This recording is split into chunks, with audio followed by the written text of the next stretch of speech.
Yeah. Yeah. Welcome to the Shoot It Straight podcast. In our newly painted room for those viewing online. Black 3.0. And now you actually blend in. People can probably not even see your body and your head, just your face and your arms. That's perfect. Those are the best parts. Those are the best parts of me. Not the top of your head? No, definitely not the top of my head. Or your whole torso? Nope. Facing the arms. Oh, good. Okay, cool. Well, Squat took care of the mic check today. Good. And today we're going to do a Q&A style. Q&A style episode, which are fun. I like these. They were popular. So we got, four questions to go over? So we'll do 4 questions today related to nutrition. Yes, all nutrition-based questions. So I'll get to play the host and ask you questions, and I'll be like the interviewee. I think we both can answer. We both answered the last one. We both have thoughts. We do, but you're the nutrition expert, so this will be the Erika show today. It's been kind of fun for me. The Erika show, the Erika Shoot It Straight podcast. Yeah. Cool. I'm here for that. Because you're always like, it's the Cody show sometimes, you know. You don't well, like it is Cody the Cody show. Wescott. It is Cody Wescott Got Fitness. It is. But the Shoot It Straight podcast is us. It's the collective. And Squat. And Squat. When he wants. Guys, he went on a walk today, and we walk him, but we spontaneously walked 2 miles in the middle of the day, and it's still 90 degrees here, and he's probably going to just be laying like this for the rest of the. This is it. Yeah, he just got totally blindsided with a walk. He was blindsided in the afternoon. Today. It was just not part of our routine, really. You and I go on walks, and I walk him in the backpack all the time, but was him actually walking on his 4 legs. He was not ready. He wasn't ready. Still confused about why it had to happen that way. He came and collapsed on the kitchen floor like he was just the most exasperated. Yeah, I mean, it's October 2nd, and it's still 90-something degrees outside. In Oklahoma, but I was actually just talking to a friend, and Anita just told me it's 85 in D.C. Well, D.C. and Tulsa have always been pretty close to the same. They are, but I mean, the summers here are hotter and longer for sure, but it's warm out there. I mean, I felt winter here was just as long as it was in Washington, D.C. Yeah. I just think that we're losing more and more of spring and fall, a little bit each year, everywhere. Because I was looking through old videos to post the other day of when I was videoing things out in the garage, and it was April 24th, and I was still recording videos out there in a hoodie. In D.C.? No, here in Oklahoma. Oh, this year? Yeah. Yeah. Oh, yeah. Late April, still wearing a hoodie. Yeah. Yeah, I mean... And here we're in October, sweating like crazy. I don't even want to go play golf in the afternoon right now. It's still so hot in October. So I know we are in the clear soon. We think that's supposedly what the weather says. So we can at least get out for some afternoon, activities. Because I really want to play some golf in the afternoon. I think I can play more. Get in 9 holes. Well, I like this 2 or 3 o'clock hour of doing. Usually that's what we've been doing a walk at that hour. It's nice to get up and take a break because usually you and I get up pretty early.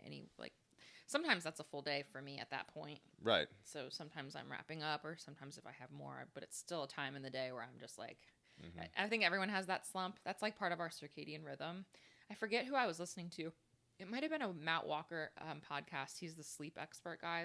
He's fascinating, and he knows a lot about sleep and has done a lot of sleep research, but I think it's whenever that slump is, if you add 7 or 8 hours to it, that's supposed to be your optimal bedtime. So if you have a slump at 3 o'clock, if you add 7 hours to it, you should be going to bed at 10. Because we all kind of get that. I think a lot of people feel it's, oh my gosh, I'm sugar crashing or I'm coffee crashing. And it's just naturally how we can't just be riding high all day. But everyone kind of does feel that afternoon slump at some point. And it's just part of your body's kind of circadian rhythm. But I mean, for you, it's 5 hours because you'll be in bed. Well, no, sometimes my slump. Right now. Yeah, I mean, sometimes my 1 or 1:30 for me these days is when I'm kind of it's post eating, and I'm kind of meh. Yeah. Yeah. So I mean, I go to bed when I'm tired, and I wake up when I feel good. That's one of the things I love the most about working for ourselves and working remotely is that I can do that. I mean, I know that sometimes it means that I can't stay up late and watch a late game or whatever. But it's really nice to be able to I haven't set an alarm in so long for anything. Yeah. I love that. Yeah, I mean, it's tough for me because peak physical performance when I want to go play golf is morning time because that's when I work out. Yeah. That's when I'm, firing on all cylinders, you could say. But that's also when I'm the most creative and I need to work. And if I'm out on the golf course at 8 o'clock in the morning, I'm doing things on my phone and while I'm playing golf, so I get distracted. And especially this. Oh, you do that? Yeah. Usually you're pretty good about keeping the golf course sacred.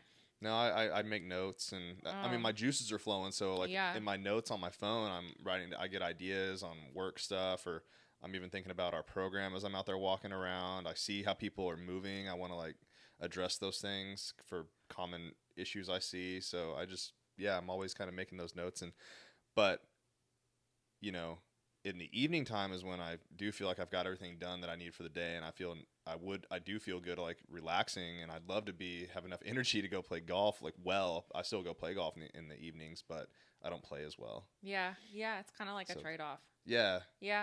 So, but I think if the intention is for you, if it's more of a wind down afternoon thing, if you go in with that intention and like it doesn't need to be your like peak performance, then I think that's just totally okay. Yeah, but it's not. I want peak performance.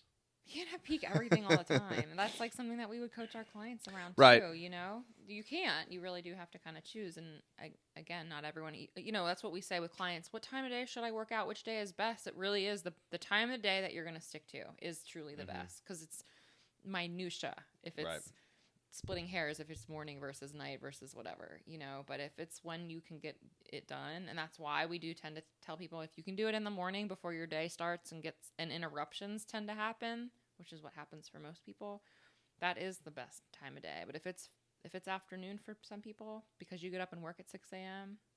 and you're a nurse and you get off at 3 or whatever, So anyway, all that to say, we both love a good, like, getting an afternoon sunshine, walk, golf, whatever. It feels good after we've been sitting on computers or screens and phones for all day. Mm-hmm.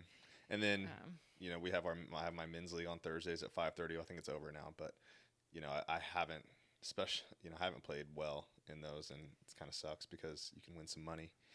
And, people are watching, and well, 5:30 is especially like late to start. I mean, you guys play 9 or whatever, but just to start like a round of golf is kind of just whatever. But they're fun formats, but sometimes it's challenging to get yourself in a groove too. Like when we play alternate shot, it's hard. And when I'm not firing on all cylinders, I get frustrated because I'm a lower handicap, so I usually get paired with someone that's a higher handicap to kind of even out the teams. And so then I should be carrying the team essentially, like I should be making better shots than I do at 5:30 in the evening. So it's a bummer, but can't win them all. It's okay. Don't cry for me, anyone. Nobody's crying for you. No one feels bad for me. Nobody feels bad. Squat and I love Thursday nights when we get to have the house to ourselves because we just go lay in bed. Yeah, and then last week I debated making a post about this because every one of these men's league I get fit shamed a little bit. Okay, this is the second time today I've seen fit shamed. Who else said it today? I don't know. I mean, it goes around. Like, I think Marcus Philly made a post about being fit shamed at a pool party or something recently. I see. I've never heard of fit shaming until literally it wasn't him. So what does it mean? What does fit shaming mean? Is it just calling people out for being looking a certain way? Like people always have to talk about how people look? Right. Well, I mean, so in his scenario, I think he was at a pool party and it got back around to him that people were looking at him and saying that he was too much, that he was too fit, he was too muscular, too ripped, too over the top, basically.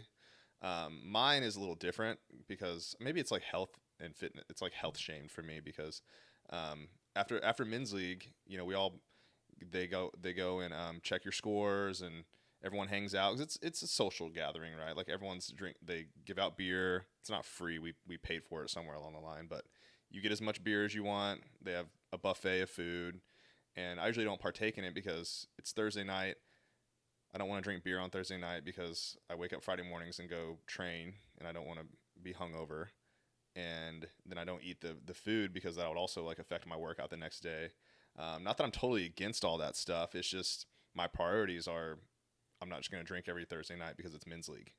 Yeah, totally. Or because everyone else is doing it. Yeah, like, I mean, we went to Nickelback. I had a couple beers at the Nickelback concert. Like, that was a thing that I don't do that very often. So, totally, we did that. Had the tequilas. I stayed up till midnight. Felt like crap the next day. Right, but it was a special occasion. So I had a couple beers. We enjoyed the show and things like that. So I just don't rank it up there that every Thursday night I need to drink, several beers and eat crap food, you know, and feel like shit the next day. That's just not what I want to do.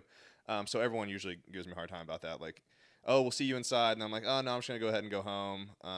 Especially if my team, we're not playing well, so I know we're not going to win. Like, you want to be around so they announce the winners, but we weren't going to win anything. So I was just going to go home. I was like, oh, because we don't have any healthy food for you in there, huh? Or so that's like a form of fit shaming. Okay. Yeah. Okay. Got it. Got it. Oh, yeah. I mean, that's been my whole life. Right. So not that I care, exhausting. But it's like, should care. It's like, it gets annoying because it's every time, you Yes. know, because especially because we've lost every time. So I don't care to go in there because we're just going to sit around and wait to hear that someone else won and not me. But yeah, it's a little form of fit shaming, and the guys are the nicest guys ever, and I think that's just part of our culture. People just say stuff like that, because you're going against the norm, right? Like everyone's going in there, everyone's already been drinking, then they're gonna go in there, drink a few more beers, hang out. I mean, it's like Thursday night football's on in there, like it's cool. Like it's just not, like I said, like I'm waking up Friday morning to go train, and I don't want to feel like shit, so like I just don't partake in that. But yeah, totally. I have nothing against people that do though. Well, this is a very common thing. I think I just haven't heard it phrased as fit shaming, but this is the big reason why people cave into peer pressure. This is why people do end up drinking 6 beers and regretting it every single time over and over again. Like this is actually like huge. So fit shaming is like maybe one way of putting it, but even for people that aren't in the fitness space, it's like the clients that I work with that are like, I can't say no to alcohol, or I can't not eat the snacks. And, you know, sometimes I'm just like, you can. Sometimes I'm literally just in their corner being like, you literally can. But I get it because I've been I've been on that other side of that too, where it's like, here we go again. Like I'm reaching for a vegetable and someone's going to say something about it just because it's literally like what I want to eat or whatever. Yeah. And again, I think things have changed a lot over the recent years. I think like the generation now, I mean, people are almost, again, the pendulum swings to the way other side where it's like, we're almost overly conscious of how many allergies do you have? You know, waitresses now ask you like, what are your allergies? They did ask like, us that recently. And it's like, wait, what? Like, I know that anybody that lives in like LA is like, well, yeah, duh. Like, but if you go to LA, like every restaurant has like 18 different gluten-free, vegan-free plus 7.0 menus or whatever. But it's like, that's the other extreme where we have like all of the options and all of the things. But yeah, now I've just seen it framed more like it's more normal to eat like crap and eat junk food and, you know, drink heavily and nobody says anything. But when you start to like eat well and take care of yourself, people are like, huh? Yeah. That's like just the world that we live in where like people just think you're on a special diet or whatever because you're just kind of eating good food. Yeah. And I get that usually. Now I've played with the same group of guys for a while, they don't do that. It is like the people that haven't played with me before. Yeah. They usually do say something about when I make the turn and I drink my protein shake and I eat like my oatmeal or whatever food I've brought out there, and they grab the hot dogs. They usually give me some shit about it. Not like in a, I don't know what type of way it is. Like I don't take it as like super negative, like they're trying to make fun of me or something like that. But it's definitely interesting sometimes. It's their own insecurity, and so that's what I tell people is like, if you think about it, you know, they're not judging you. They're feeling bad about themselves, about the choices that they make. So they have to kind of outwardly project it on other people. Yeah.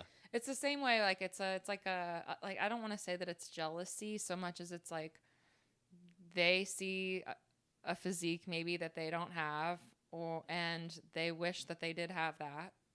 So it's like, well, I'm just going to kind of poke fun at this guy, and that'll make me feel better about not taking care of myself. Yeah.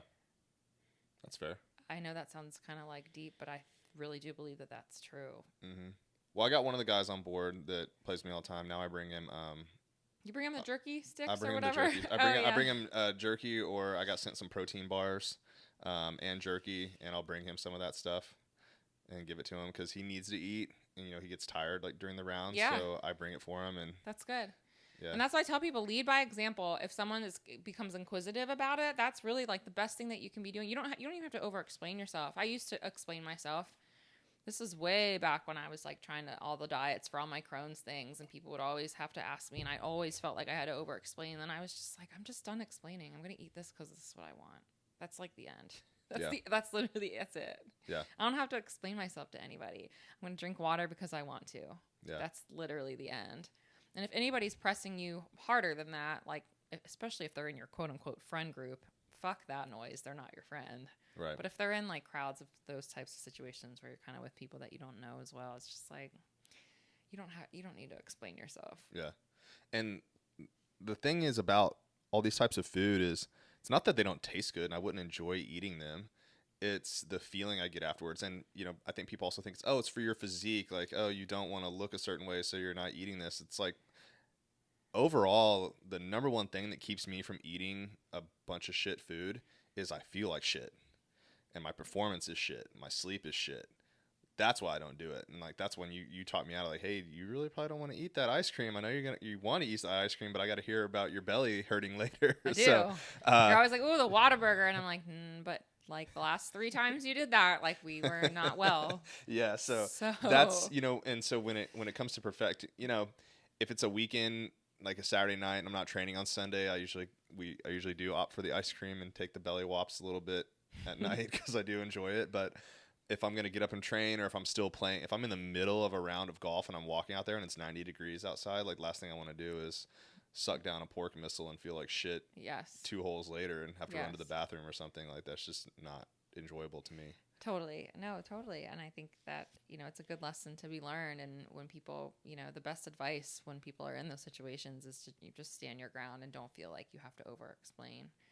Because just remember that the people that are making those comments truly are like the most insecure. Truly. Well, and then they get to see me hit a golf ball too and how I move and stuff. And it's usually enough said. Totally.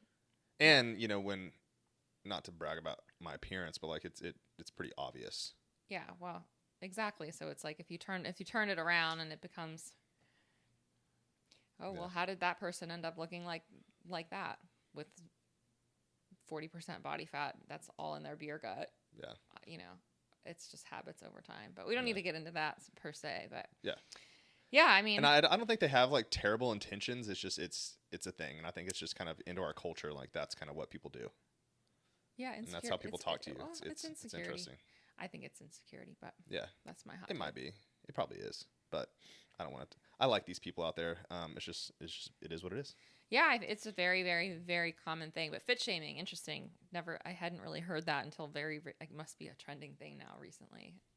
I mean, I don't know if it's trending. It's definitely been around. I think we'll use like the Marcus Filly example. I think that's your more common example of fit shaming, is when people are like, oh, that guy's too much. Or like, you know, when you look at like the Olympias and like the bodybuilders and stuff, like, oh, gross, that's too much. But that's kind of a form of fit shaming, I guess. Yeah, I think extremes on both ends. I think the fat shaming thing too, it goes on both sides, where it's like there's extremes on both sides that are probably not. But the people in the middle ground are probably more in a healthy place, because you can take fitness unhealthily, and it can be too much. But it's also nobody's place to comment on either side. Right. About somebody's personal situation. I mean, say whatever you want behind closed doors, I guess, but nobody needs to be talking about people's. It's funny, actually, that you brought that up. I had that woman in my DMs yesterday that was like, kind of said a weird comment about like, thanks for shooting at your squat at that angle and taking up space at the gym. And I'm like, so is she commenting on like that I that I look large in this picture or bigger than the like Instagram models on her feed? I like get where she was coming. Again, her intention was nothing but good and kind, but I also was like, you're welcome. Well, I think it's because you took the angle from. Would you have it on the floor like a dumbbell or something? It was just behind me on my like water bottle. Yeah, so it wasn't elevated. You didn't like fix the lighting, or it wasn't. No, I don't care. I just like, here I am working out. I literally don't give a fuck. I like stuck it right there and I pressed the button. Yeah, it wasn't curated, and it's just like, here's my ass and here's my squat. I guess maybe too, like because we're so used to seeing curated content for so often. That's what everyone does so frequently. It's like unusual to see just a normal person. You know who else does a good job of this is Brian Bornstein. Doesn't give a fuck. His like garage gym or basement gym is like dark and whatever, and his angles are like, I mean, his body is great. He's a fucking bodybuilder, but it's like I appreciate his like unfiltered life. There just aren't a lot of people on the internet that post just raw footage of themselves working out. Like like everything is so curated. But anyway, I don't know. We went off on a little bit of a nutrition tangent, so I guess we can get into the meat and potatoes, no pun intended, of our episode today. Yeah. Are you going to be the host of the questions or? Yeah, and I wrote them so it's legible today. Okay. Oh, because I wrote them last time and they were not? Right. Okay. Go. Okay. This one actually came up today, so I'm happy this is what we're going to lead off with.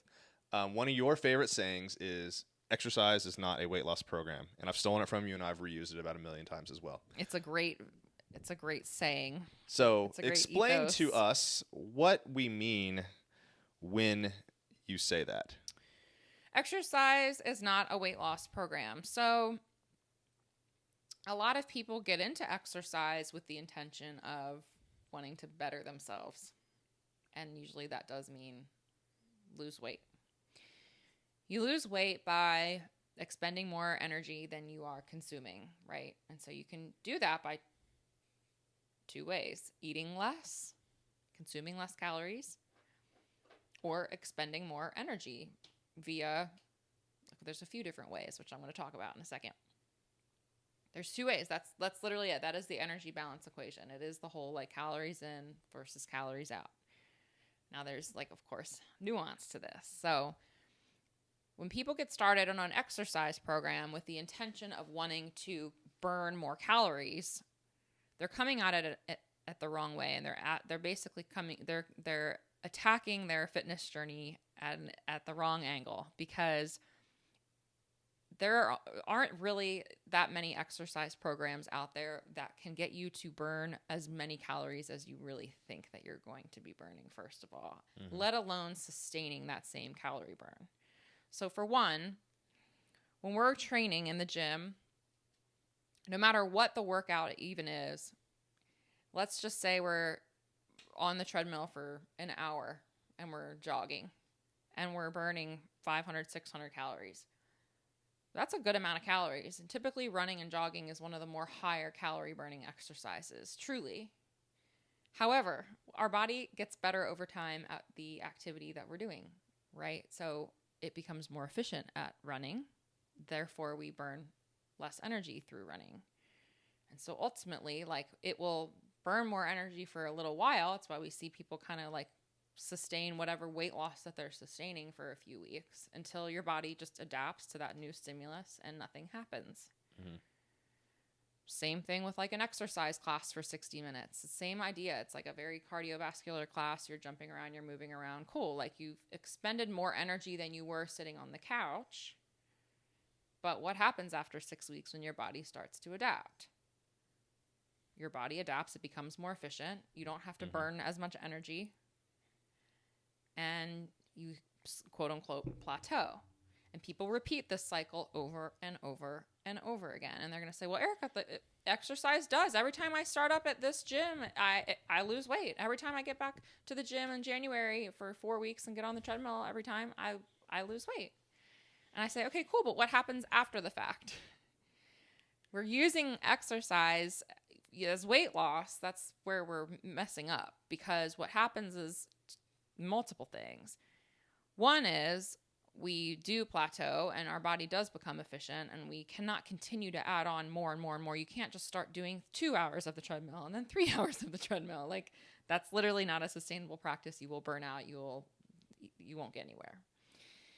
And then the other thing is oftentimes that either you're going to burn out first, or we're going to overcompensate by eating more food because we're exercising, and people like to think that they are burning a lot more calories than they are consuming. So we're really bad at estimating the number of calories that we're eating, and we're really bad at estimating the number of calories that we're burning. Our watches are terrible for understanding how many calories we're really burning.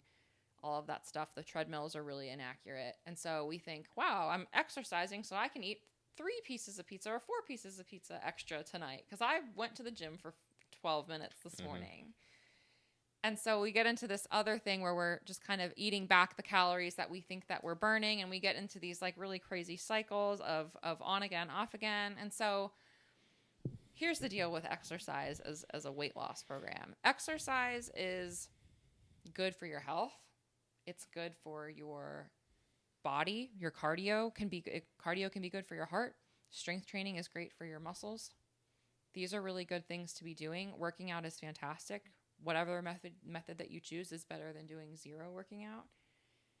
But as a weight loss tool, to use it to just burn energy is extremely inefficient, and you're working against your body.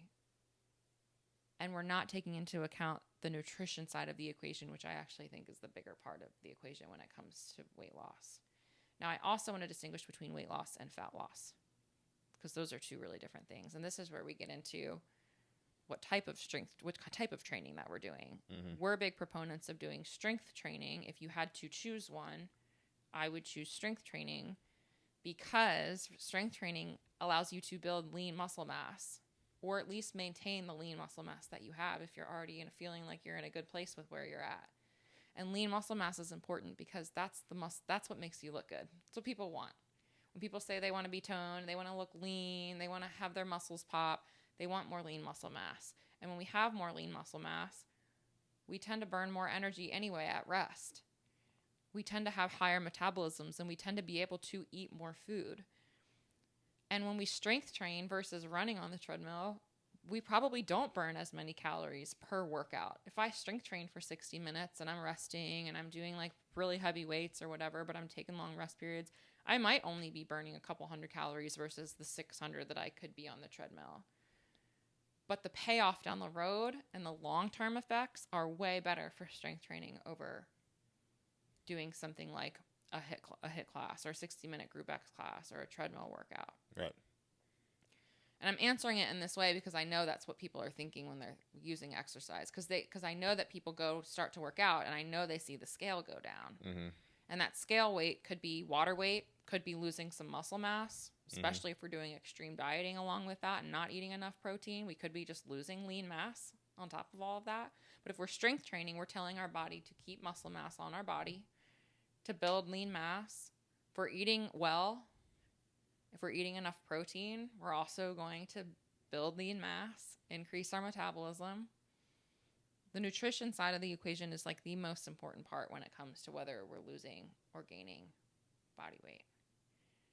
And so there's a lot of like nuance and all of the things, but like at the end of the day, using exercise for the value of calorie burn is very, very silly. There are so many other ways to distribute the energy balance, so to speak. Right. Nutrition being the big one. It's really hard to adjust your basal metabolic rate, your BMR, the energy that we burn just sitting every day. But the best way to be doing that is to increase your lean mass. By just sitting here and like having more lean mass, I am going to literally burn more calories because muscle tissue is pretty expensive for the body to hold on to. Mm-hmm. Yeah, I mean, I think this question gets asked to me a lot, not in this way, but I have to give this response, and it's, which one of your programs is the best for weight loss? Or, hey, I'm overweight. Which program should I do? And I have to tell people it's, pretty much the same program. Like if you wanted to gain muscle and burn fat, it's kind of the same thing. It comes down to your nutrition, like almost 100%, right? When I was a trainer in big box gyms, overwhelmingly people came to you wanting to lose weight. And the disservice that you have to do in the big box gym is you really can't talk about nutrition. Right. It's like against their policies. Right. So if you're going to a normal gym, they're pretty much told to sell you whatever your goal is, that a personal training program is going to be what solves your problems. Yes.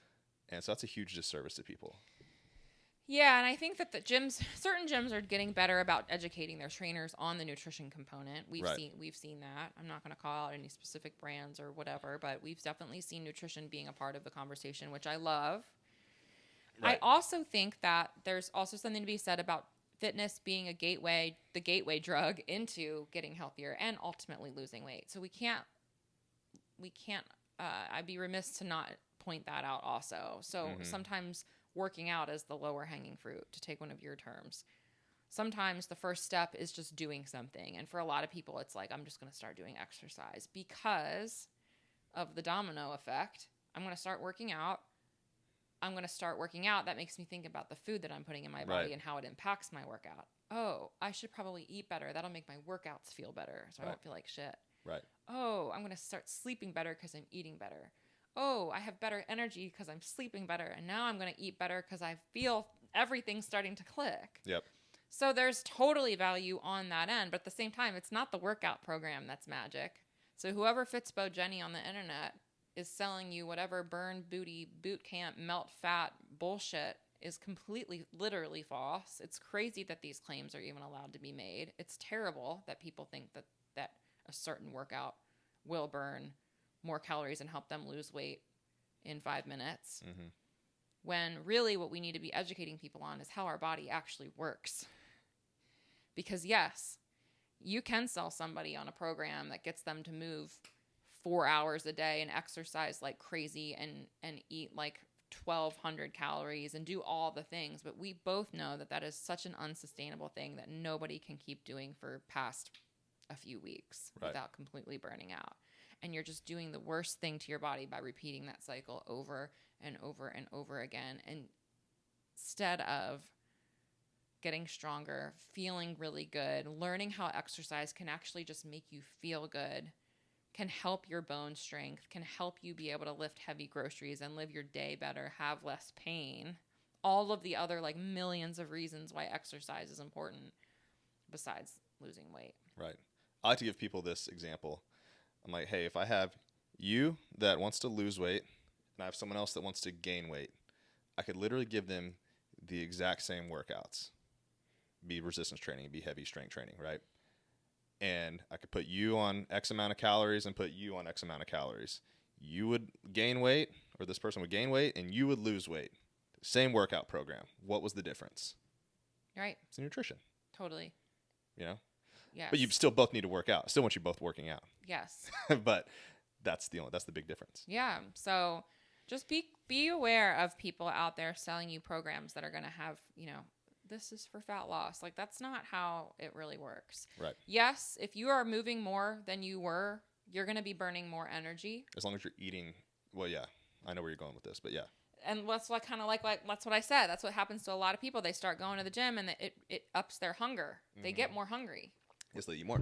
Which is why I encourage people to not necessarily get on the hamster wheel when they're thinking about wanting to lose weight. Because it's cute when the scale moves for the first couple of weeks. But then you're like, shit, I'm starving. Like, my hunger signals are literally going up. Well, it's like, yeah. Because you're burning more energy. And then it becomes really hard to stick to your diet plan to maintain a calorie deficit and manage your hunger. Because you're really hungry. Because you're overdoing it. And then a lot of people are surrounded by food at work. I mean, my clients that I had in Austin, they were all CRNAs and a doctor. And they would send me pictures like, look what's in the break room today. All the time. And it was insane. Right. Cakes, cookies, sandwiches, pizza, like you name it, they had it in that room every single day. Yes. Big jars of candy. And these are people that are training hard, trying to lose weight. And I've got them doing like pretty hard weightlifting workouts. And you're going to be hungry. Yes. And that stuff in your break room is going to be hard as shit to resist. Yeah. So it's a challenge for sure. It is a challenge. So that's why you eat good whole foods, eat a lot of protein, get satiated eating good quality whole foods. You will want that other stuff less. Right. You will. I think that comes up in one of our other questions later. So we'll save that topic. Okay. For the end. Let's go to the next one. That was a good one. Yeah. All right. The next one. We do not believe in like meal plans and lots of meal prepping. So tell us why we don't think that is the best route for a lot of people to take. We prep a little bit. We prep. I'm talking like, the people that meal prep Sunday and then they lay out all their Tupperware and they've got their next 5 days of breakfast, lunch, and dinner, like that kind of stuff. Why we don't give out meal plans. All right. Well, meal plans for one, I'm gonna just as an easy one up front. Meal plans for most, unless you're a registered dietitian, meal plans are like literally not legal. So we need to be really careful again, there are coaches selling you specific meal plans, meaning that they're prescribing you, this is what you eat in the morning, this is what you eat at lunch, this is what you eat at dinner. There's like legal issues around that. And I'm always very careful with that with my clients because I never want to be out of scope of practice. It's something that's very, very like wishy-washy in the fitness industry. Like, again, Instagram and the internet, like everyone's a professional everything. So be mindful of that. But the other side of it, and why even if it was legal, I wouldn't do it, is because at the end of the day, following a prescribed meal plan is impossible. Yeah. And this is coming from someone who's really, really disciplined. But like, I ask people this when they're wanting a meal plan. I say, well, what happens when someone asks you to go out to eat? What about on the weekends when you have a football game to go to? What about when there's a wedding? What about when you want something else? Like, there's a million reasons that a meal plan doesn't work. And so even if, because nutrition isn't one of those things that you can just be 50-50 on. And I think that this is where a lot of people actually get lost. Because like, the word consistency gets thrown around a lot. And I say the word consistency a lot too, because it does matter. But like, we have to define consistency, and consistency isn't every other day.